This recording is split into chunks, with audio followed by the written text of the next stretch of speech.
আকাশে ছোঁয়ার গল্প সাজাই শূন্যে ওড়ার ছন্দে মেতে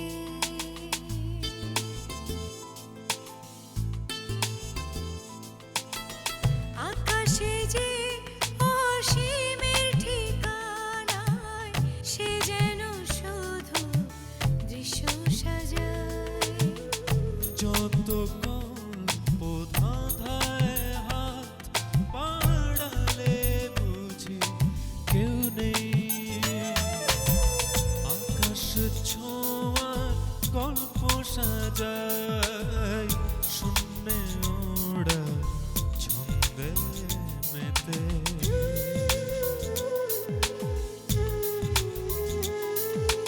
ধাউন্ত তোমার গতি ছুটে চলে অবিচল আমার আঙিনা প্রজাপতি চঞ্চল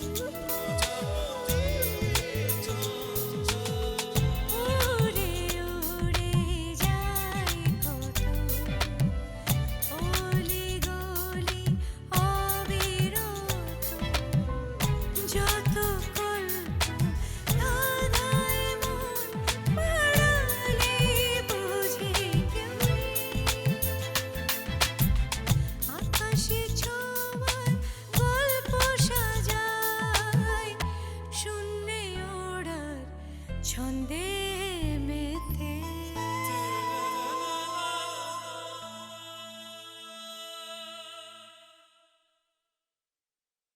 না না, জার্নি করলে রিভিশন দেবে কেমন করে? পরশু ওর পরীক্ষা, ইম্পর্টেন্ট পরীক্ষা। আর তাছাড়া অমরবাবু, ম্যানেজার সাহেবকে সামলাবার জন্য ওখানে অনেক লোক আছে। ম্যানেজার সাহেব, উনার আবার কি হলো? উনি আবার ঝামেলা পাকিয়েছেন নাকি? ম্যানেজার সাহেবের ঝামেলা পাকানোর দিন শেষ হয়ে গেছে। এখন উনি যে ঝামেলা পাকিয়েছেন সেটাই ওনাকে পাকাবে। Yes, as you sow so you reap. যেমন কর্ম তেমন ফল। এবার ওর ভোগার পালা হয়তো শুরু হয়ে গেল।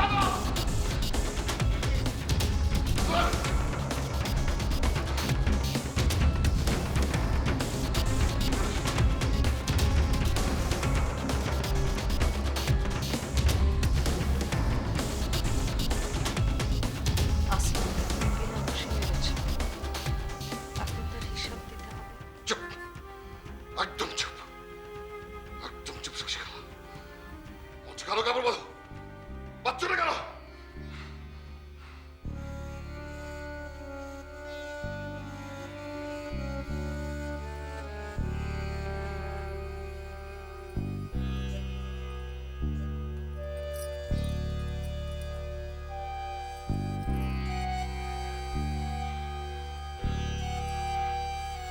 কি এখনো আসলামকে দেখছো? নেই, দেখতে পাচ্ছি না, এবার নেই।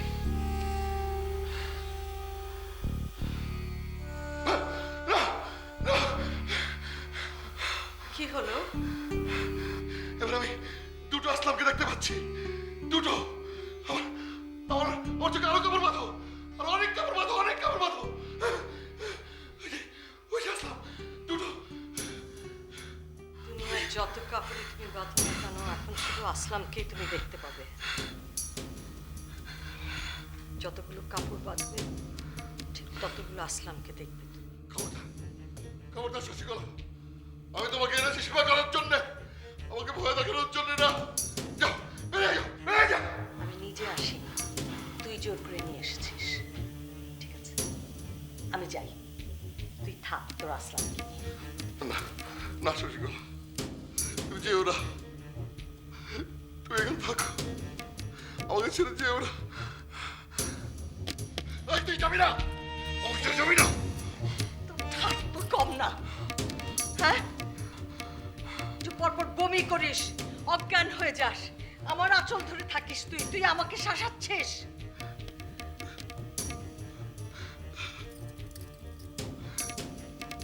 আরে, আমি তোর পায়ে ধরছি, আমাকে ছেড়ে যেও না। ঠিক আছে, যাব না, কিন্তু সত্যি সত্যি আমার পায়ে পড়ে দেখাতে হবে। হ্যাঁ, যাকে তুই সারা জীবন পা দিয়ে ঠেলেছিস, তার পায়ে তুই একটু গড়াগড়ি কর, আমি দেখতে চাই, তোর মুখটা আমি দেখতে চাই। না, আমি তোর পা ধরবো। ঠিক আছে, তুই থাক তোর পাপ নিয়ে, আমি গেলাম। না, না, শশীকলা, না, শশীকলা, না। রক্ষা করো শশীকলা, তুমি আমাকে ছেড়ে যেও না, তুমি ছাড়া আমার কেউ নেই। এই, এই তোমার পা হচ্ছে, কোথায় তোমার পা? কোথায়, কোথায় তোমার পা? হ্যাঁ? চোখের কাপড়টা খুল, নাহলে দেখতে পাবি কেমন করে আমার পা কোথায়।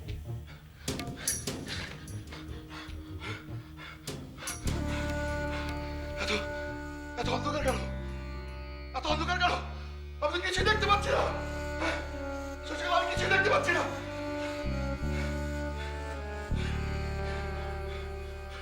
চোখ বন্ধ করে হাজারটা কাপড় পেঁচানোর পর তুই আসলামকে দেখিস,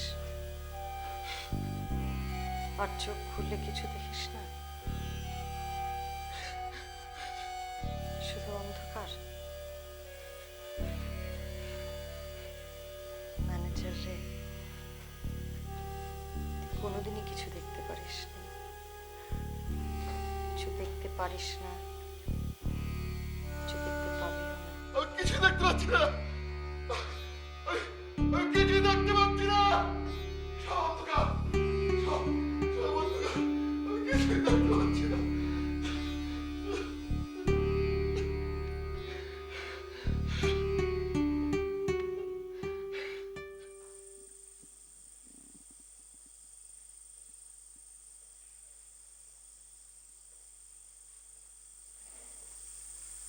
কি অবস্থা ডাক্তার?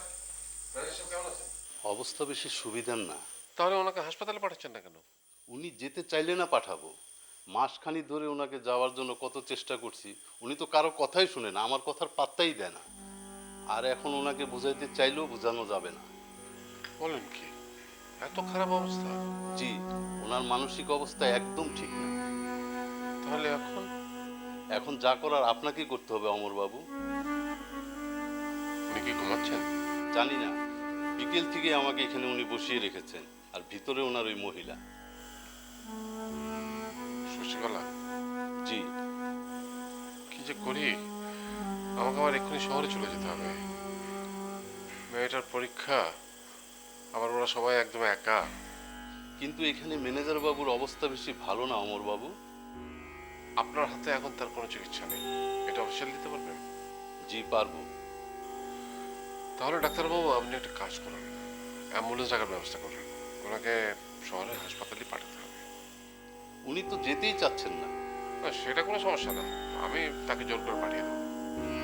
সমস্যা হলো একটাই, যে হাসপাতালে ওনাকে দেখাশোনা করবে কে? ওনার তো কোনো সন্তানের নেই, আর আত্মীয় স্বজন আছে বলে আমি জানি। আমি যাব দেখাশোনা করার জন্য, ওর সঙ্গে হাসপাতালে যাই, আপনার কোনো অসুবিধা আছে? না, কোনো অসুবিধা নেই। ডাক্তারবাবু, আপনি একটু দেখেন না অ্যাম্বুলেন্সটা তাড়াতাড়ি আনা যায় কিনা। দেখুন।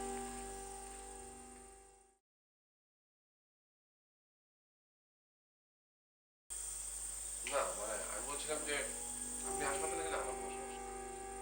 কিন্তু আপনি শ্যামলা ললিতাকে একবার বলে নিলে ভালো করবেন। ওদের সঙ্গে আমার তেমন কোনো সম্পর্ক নেই। হ্যাঁ, তা হতে পারে, কিন্তু আপনি যদি ম্যানেজার সাহেবের সাথে শহরে যান, তাহলে তো ওদেরকে আরো অনেক কথা শুনতে হবে। সবাই জানে আমি ম্যানেজারের। তারপরেও তো ব্যাপারটা গোপন ছিল। এখন যদি আপনি ম্যানেজারের সাথে শহরে যান, ব্যাপারটা প্রকাশ হয়ে পড়বে। শ্যামল ললিতার একটা সংসার আছে না, সম্মান আছে। সম্মান? লোকে ওদের কত সম্মান করে আমার জানা আছে। তো করুক সম্মান, সে সম্মান ধুয়ে আমি কি পানি খাবো? আমার জীবন তো আমাকেই দেখতে হয়। শ্যামল আর ললিতা কি আমাকে খাওয়ায় না পড়ায় যে আমি ওদের পরোয়া করব?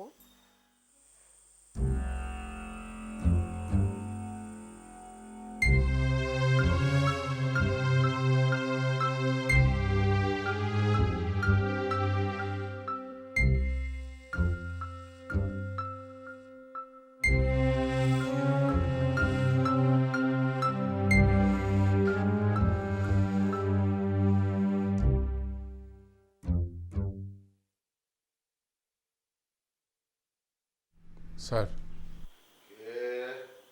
স্যার আমি অমরনাথ।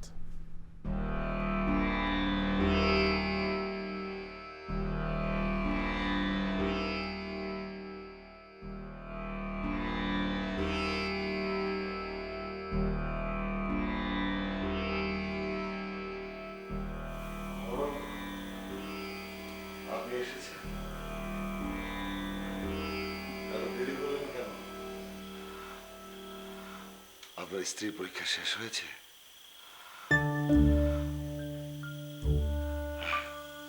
গুড।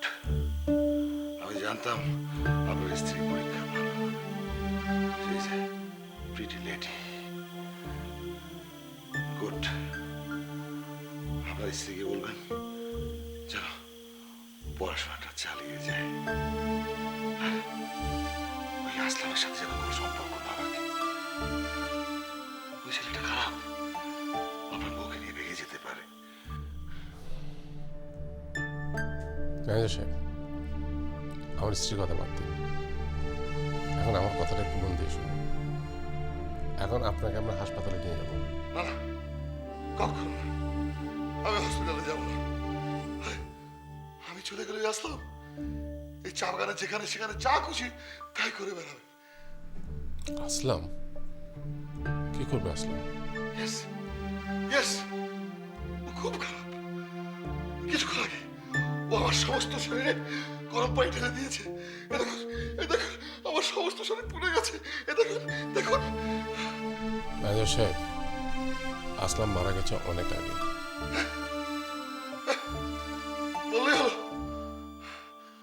ওই শালা চা বাগানে সবখানে আছে। একটা রেন্ট্রি আসলাম, একটা সেফট্রি আসলাম। ও সবসময় আমাকে দাবড়িয়ে বেড়াচ্ছে। হ্যাঁ, আমি যেখানে যাচ্ছি ও সেখানে, ও যেখানে যাচ্ছি ও সেখানে। প্লিজ বাবা, আপনার আপনার স্ত্রীকে বলুন না ওই আসলামকে নিয়ে ভেঙে যেতে। তাহলে আমি বেঁচে যাই। বলুন না, প্লিজ বলুন না। আপনাকে বাঁচানোর জন্যই আমরা একটা জায়গা বের করেছি যেখানে আসলাম নেই। সত্যি? আমি জানতাম আপনি একটা কিছু করবেন। আরে, যার এত সুন্দর বউ আছে সে তো একটা কিছু করবে। ম্যানেজার সাহেব, চলেন যাই।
আমি যাবো স্যার, তবে এই গাড়িতে না, আমি পরে আসছি।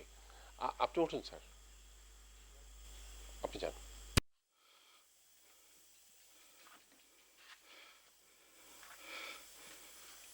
আপনি কে? তুই এখন আমাকে চিনতে পারিস নি? জি, আসলে আমি পাগল হয়ে গেছি তো, তাই আপনাকে চিনতে পারছি না। বলুন না, আপনি কে? উনি আপনার স্ত্রী শশীকলা। তাই?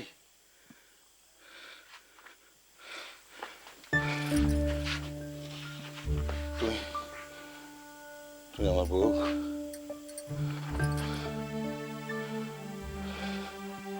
You're so beautiful. তুমি খুব সুন্দর। এই বউ, তুই ঘুমটা দাও তো, ঘুমটা দাও। এই দেখছো না, সবাই তোমার দিকে কেমন যেন তাকিয়ে আছে। তুই খুব সুন্দর তো, তাই সবাই তোমাকে ভাগিয়ে নিয়ে যেতে চায়। তুই ঘুমটা দাও, তোমার এই সুন্দর মুখটা লুকিয়ে রাখো। ঘুমটা দাও, দাও ঘুমটা।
দেখতে দেখতে দীপার পরীক্ষা শেষ হয়ে গেল।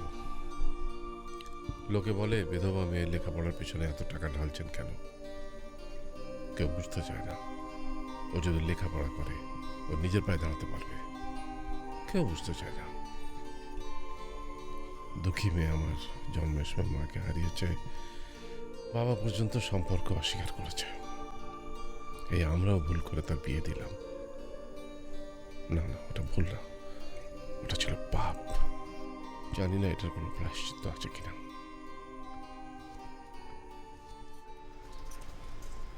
কই চলো। এতক্ষণ লাগে রেডি হতে? তোমার মেয়ে তো রাজি হচ্ছিল না, বলছিল ওর যেতে ভালো লাগছে না। চল মা চল, তোর ভালো লাগবে।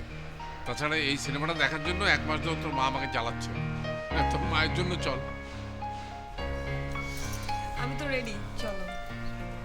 চল। টিটু মিটু কই? ওই যে খেলছে। আয় টিটু মিটু, আয় আয়।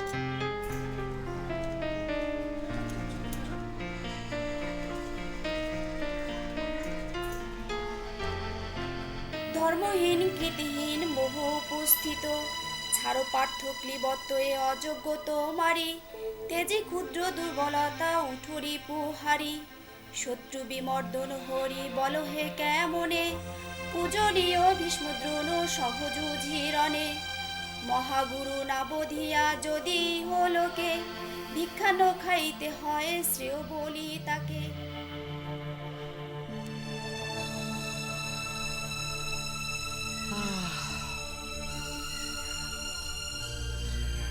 বিমলা,